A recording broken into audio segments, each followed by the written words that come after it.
Well, again, I'm really happy to be here, and it's been a pleasure to serve this church through the years.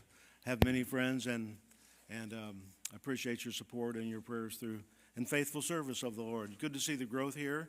And today we're going to look at Ephesians 2. You might want to turn your Bibles there. We're looking 1 through 10. But we're going to take about 30 seconds and hit the high points of world civilization. Let's think of some of the high points if you were to graph some things here. Well, the discovery of fire must be a pretty big one, right?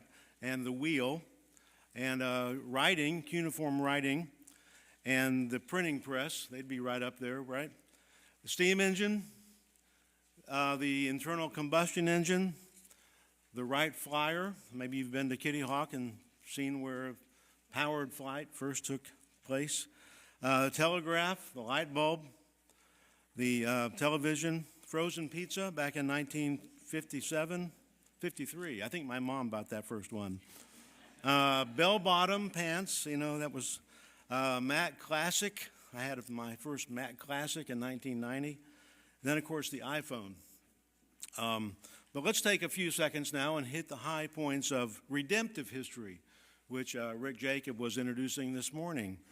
Let's just take a sweep here of all that God's shown us in redemptive history. Creation, the garden experience with Adam and Eve, the fall into sin because of the failure of the covenant of works, ejection from the garden, but yet retaining a promise of grace.